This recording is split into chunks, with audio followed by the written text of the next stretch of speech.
तो दोस्तों ये है सुपर डेविल आर्यन का सेकेंड एपिसोड।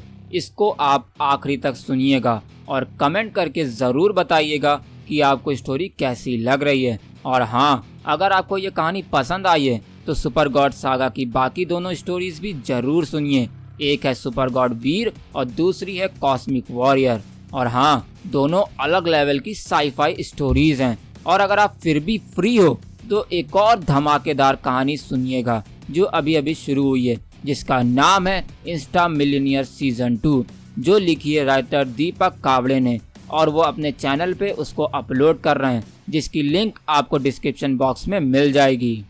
और हाँ, बाकी RJKFM चैनल को सब्सक्राइब करना मत भूलना, वरना आप इंटरेस्टिंग और धमाकेदार स्टोरीज मिस कर दोगे।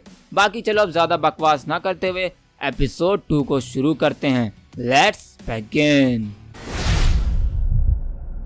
इधर जीन यूनिवर्स में आर्यन ह्यूमन गॉड के साथ खड़ा है और उसके बगल में एक और वॉरियर खड़ा है और वहीं उन तीनों के सामने एक विलन खड़ा हुआ है जो कि ब्लैक और गोल्डन आर्मर पहने हुए है। और वो विलन आर्यन, ह्यूमन गॉड और उस तीसरे वॉरियर को घूर रहा है और एक क्रीपी हंसी हंस रहा है। और फिर हंसने के बाद वो विलन आर्यन और उसके दोनों साथी की तरफ बढ़ने लगता है। लेकिन तभी आर्यन का लड़का अपनी मामा को टोकते हुए कहता है, मम्मा ये आप कहाँ से पापा की स्टोरी सुनाने लगी हो? और ये जीन यूनिवर्स क्या है? और पापा वहाँ कब गए थे? आप तो पापा के बचपन की स्टोरी सुना रही थी ना, जब उन्हें इंद्रजीत दादाजी अपने साथ ले गए थे। आर्यन का लड़का कहता है। और वहीं ये सुन के आर्यन की वाइफ कहती है, अरे हाँ, मैं तो बहुत आगे की स्टोरी सुनाने लगी थी, सॉरी बच्चों। और फिर और रही बात जीन यूनिवर्स क्या है और तुम्हारे पापा वहाँ कैसे पहुँचे, वो तो तुम्हें आगे पता चलेगा। ठीक है, बाकी अब मैं स्टोरी को शुरू करती हूँ वहाँ से जहाँ से मैंने छोड़ा था। हाँ तो इधर आर्यन को इंद्रजीत सिंह और रुचिका सिंह जब लेके जाते हैं तो फिर उसके बाद 18 साल का लीप होता है। इधर 18 साल बाद अब तक आर्यन 18 साल का हो चुका है और अब वो कॉलेज भी जाने लगा है और इस वक्त वो तैयार हो रहा है कॉलेज जाने के लिए। इधर आर्यन तैयार होने के बाद जल्दी जल्दी अपने रूम से बाहर निकलता है और फिर टेबल से ब्रेड और जैम का एक पीस उठाता है और फिर अपनी माँ से ये कहते हुए निकल जाता है, मम्मा मैं चलता हूँ, आज भी मुझे बहुत लेट हो गया है कॉलेज पहुँचने में। आर्यन हकलाते हुए कहता है अपनी माँ से और फिर जल्दी से अपनी साइकिल पे बैठ के कॉलेज की ओर निकल जाता है। और इधर वहीं आर्यन के माँ बाप उसे जाते हुए देखते रहते हैं और फिर आपस में बात करते हुए कहते हैं, आर्यन दिन ब दिन कितना कमज़ोर होता जा रहा है, उसका वेट भी सिर्फ 45 किलो का है, जबकि वो एक कॉलेज स्टूडेंट है और उसको अभी से ही चश्मा लग गया है और उसको शुरुआत से कई दिक्कतें झेलनी पड़ी हैं और अब तो वो हकलाना भी शुरू कर दिया है सिर्फ उस पाउडर की वजह से। इसलिए मैं बेसब्री से इंतज़ार कर रहा हूँ कि कब आर्यन 24 साल का होगा और उसकी ये परेशानियाँ दूर होंगी और फिर उसको पता चलेगा कि वो कोई कमज़ोर बच्चा नहीं है बल्कि वो बहुत पावरफुल है। आर्यन के पिता इंद्रजीत बोलते हैं और इधर वहीं रुचिका यानी आर्यन की माँ अपने हस्बैंड की बात सुन के उनसे बोलती हैं, अरे आप ये क्यों भूल रहे हैं कि गुरुजी ने कहा था कि आर्यन अभी इतना समझदार नहीं हुआ है कि वो अपनी शक्तियों को काबू कर सके, इसलिए हमें उसके और बड़े होने का इंतजार करना होगा।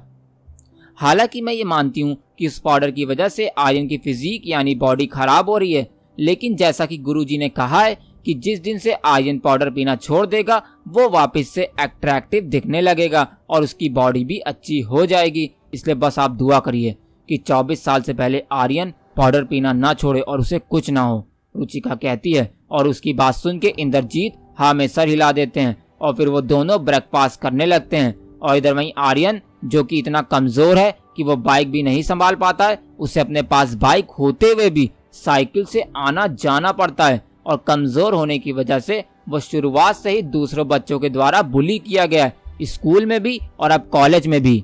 इधर वहीं दूसरी तरफ आर्यन कॉलेज आने के बाद अपनी साइकिल पार्किंग में खड़ी कर रहा है कि तभी एक हैंडसम सा लड़का अपनी सुपर बाइक कवासाकी ZX14R से आता है और आर्यन की साइकिल को टक्कर मार के गिरा देता है और फिर आर्यन की साइकिल की जगह पे अपनी बाइक खड़ी कर देता है। और इधर वहीं आर्यन ये सब देख रहा होता है, लेकिन कमज़ोर होने की वजह से वो कुछ भी नहीं कहता है और अपनी साइकिल उठा के दूसरी जगह पे खड़ी करने लगता है। लेकिन तभी एक और लड़का अपनी सुपर बाइक सुजुकी हायाबुसा से आता है और वही सेम चीज फिर से आर्यन के साथ होती है और इस बार भी आर्यन कुछ नहीं कहता है और फिर से अपनी साइकिल उठा के दूसरी जगह पार्क करने लगता है। और अब यह आखिरी खाली जगह बची थी पार्किंग के लिए। हालांकि अभी आर्यन अपनी साइकिल पार्क कर ही रहा था कि तभी एक पिंक लैम्बोर्गिनी सियान कार कॉलेज के अंदर आती है, जिसको एक लड़की ड्राइव कर रही है और उसके बगल वाली सीट पे एक लड़का भी बैठा हुआ है। इधर वहीं लैम्बोर्गिनी सियान कार चला रही लड़की आर्यन को एक वियर्ड सा लुक देती है और फिर आर्यन की साइकिल को टक्कर मार के कॉलेज में एंटर होने वाले गेट की तरफ फेंक देती है और फिर अपनी कार उस आखिरी पार्किंग वाली जगह पे पार्क कर देती है। और इधर वहीं आर्यन जल्दी से अपनी टूटी हुई साइकिल को उठाने के लिए आगे बढ़ने लगता है, लेकिन तभी एक कार के तेजी से कॉलेज के अंदर एंटर होने की आवाज आती है और वो आवाज कुछ ऐसी थी।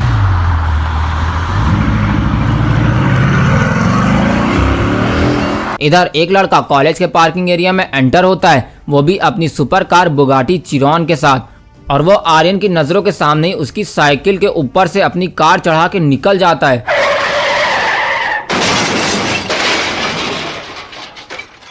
और फिर कॉलेज में बनी सिर्फ एक वीआईपी पार्किंग में अपनी बुगाटी चिरॉन कार को पार्क कर देता है और फिर उसको पार्क करने के बाद वो लड़का अपनी बुगाटी कार से निकलता है और फिर आर्यन को देखते हुए कहता है, आर्यन तू कब बड़ा होगा? कुछ ही दिन में तू 18 साल का हो जाएगा और तू अभी भी एक साइकिल ही से आ रहा है। सही में तू बहुत कमजोर है। लेकिन ये सब छोड़ो, ये रहे तुम्हारे साइकिल के पैसे, इन्हें उठाओ और जाके अपने लिए एक और साइकिल ले लो। बुगाटी कार से उतरने वाला लड़का यानी आदित्य मल्होत्रा आर्यन से कहता है। इधर वहीं आर्यन आदित्य को ये सब बोलते हुए देख उससे डरते हुए और हकलाते हुए कहता है, आदित्य मुझे तुम्हारे पैसों की ज़रूरत नहीं है। मेरे पास इतना पैसा है कि मैं दूसरी साइकिल खरीद सकता हूँ, इसलिए अपने पैसे तुम अपने पास ही रखो।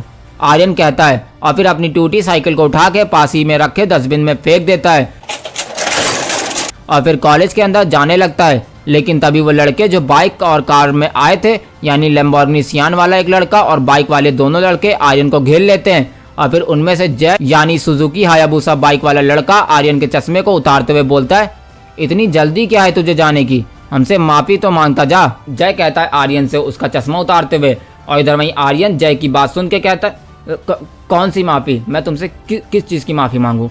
प्लीज़ मुझे मेरा चश्मा वापस कर दो, मुझे कुछ दिखाई नहीं दे रहा है। आर्यन हकलाते हुए कहता है। इधर वहीं तीनों लड़के आर्यन की बात सुन के हंसने लगते हैं और फिर उनमें से कावासाकी ZX-14R बाइक वाला लड़का यानी अजय आर्यन से कहता है, अबे हकलाना बंद कर और हमसे माफी मांग पार्किंग में साइकिल खड़ी करने की, क्योंकि तूने बिना हमारे बाइक्स और कार पार्क किए अपनी साइकिल पार्क करने की गलती की है और तूने आदित्य से पैसे भी नहीं लिए और तू अपने पैसे की धौस जमा रहा था। अरे तेरा ये पैसा कोई काम का नहीं है, क्योंकि इतना पैसा होने के बाद भी तू चोमू का चोमू ही है, तो तू अपने पैसे की धौस ना दिखाया कर।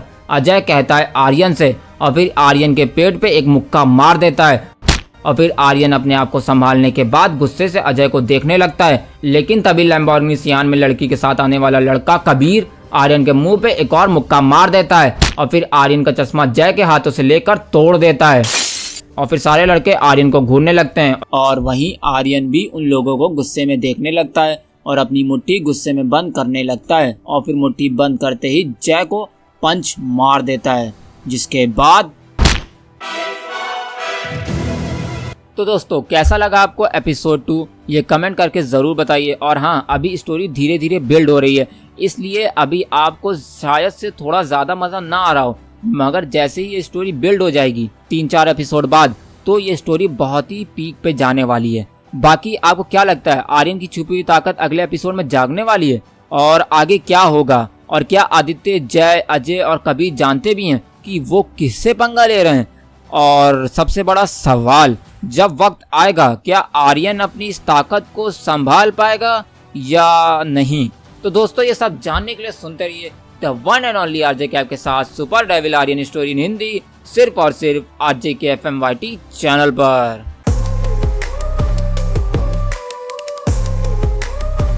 On the beat, boy.